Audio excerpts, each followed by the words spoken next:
Hi అండి, welcome to our channel. ఇవాళ మన ఛానల్లో మనం చేసుకోబోయేది చికెన్ దమ్ బిర్యానీ అండి. చాలా ఈజీగా చాలా సింపుల్గా చేశానండి, కానీ టేస్ట్ మాత్రం చాలా బాగుంది. మీరు కూడా ఒక సండే ఇలా ట్రై చేసేయండి. ట్రై చేసి నా కామెంట్ బాక్స్లో కామెంట్ చెప్పండి. దానికోసమైతే 1 కేజీ చికెన్ తీసుకున్నాను. చికెన్కి సరిపడా కారం వేసుకున్నానండి. ఒక 3 స్పూన్స్ దాకా కారం వేసుకున్నానండి. కారం వేసుకున్న వెంటనే పసుపు వేసుకున్నాను. పసుపు వచ్చేసి ఇక్కడ 2 టేబుల్ స్పూన్స్ దాకా పసుపు వేసుకున్నానండి. పసుపు వేసుకున్న తర్వాత ధనియాల పొడి వేసుకున్నానండి. ధనియాల పొడి వచ్చేసి ఒక 2.5 స్పూన్స్ ధనియాల పొడి వేసుకున్నాను. ధనియాల పొడి వేసుకున్న తర్వాత మిరియాల పొడి వేసుకున్నానండి. కొంచెం మిరియాల పొడి వేసుకోవాలి, ఎక్కువ వేసుకోవద్దు, మరి ఘాటు వచ్చేస్తుంది. మిరియాల పొడి వేసుకున్న తర్వాత అల్లం వెల్లుల్లి పేస్ట్ వేసుకోవాలి. ఇక్కడ అల్లం వెల్లుల్లి పేస్ట్ వచ్చేసి నేను ఒక 3 స్పూన్స్ దాకా వేసుకున్నానండి. అల్లం వెల్లుల్లి పేస్ట్ ఇక్కడ చిన్నది అండి ఆ స్పూన్, కాబట్టి ఒక 4 టీ స్పూన్స్ అలా వేసేసుకున్నాను. తర్వాత ఒక గుప్పెడు కొత్తిమీర వేసుకున్న తర్వాత ఒక గుప్పెడు పుదీనాకు వేసుకోవాలండి. పుదీనాకు కూడా వేసుకున్న తర్వాత ఫ్రైడ్ ఆనియన్స్ వేసుకోవాలండి. ఫ్రైడ్ ఆనియన్స్ ఒక పెద్ద సైజు ఉల్లిపాయ మొత్తం కోసుకొని మొత్తం ఫ్రై చేసుకోవాలి. అది మొత్తం వేసేసుకోవాలండి. ఒక ఉల్లిపాయ మొత్తం వేసుకోవాలి. వేసుకున్న తర్వాత పెరుగు కూడా వేసుకోవాలండి.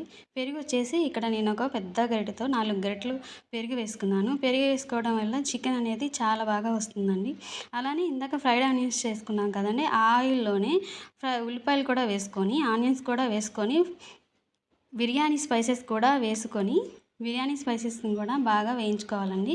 వేయించుకున్న ఆయిల్ని తీసుకొచ్చేసి చికెన్లో కలిపేసుకోవాలి.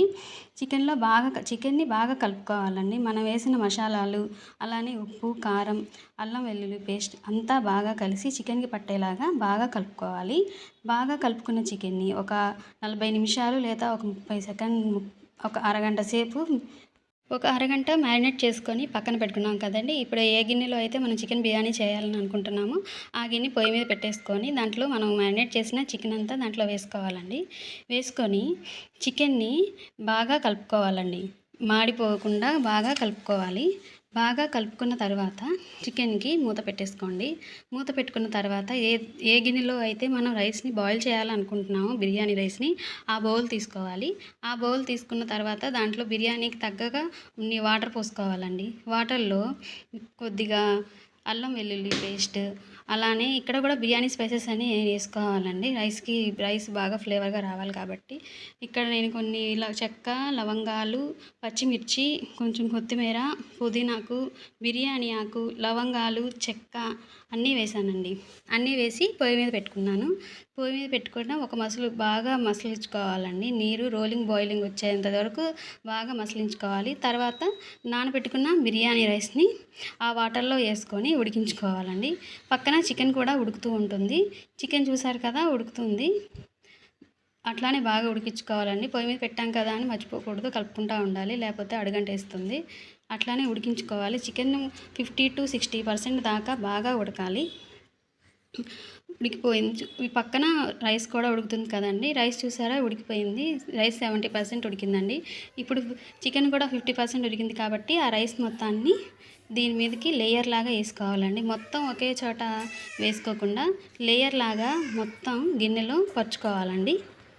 ఇలా పరుచుకున్నట్టుగా స్ప్రెడ్ చేస్తున్నట్టుగా రైస్ మొత్తాన్ని మనం ఆ గిన్నెలో మొత్తం రైస్ ఎంతవరకు అయితే మనం ఉడకబెట్టుకున్నామో, మనకి ఎంత క్వాంటిటీ అయితే కావాలో అదంతా దాని మీద గిన్నెలో వేసుకోవాలండి.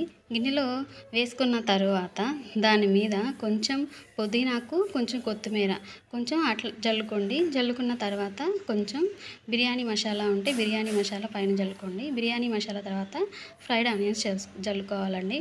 కొంచెం ఫ్రైడ్ ఆనియన్స్ కూడా వేసుకున్న తర్వాత బిర్యానీ రైస్ని ఉడకపెట్టిన వాటర్ ఉంటాయి కదండి, ఆ వాటర్ని ఒక 1/2 గ్లాస్ వాటర్ దాని మీద వేసుకోవాలండి.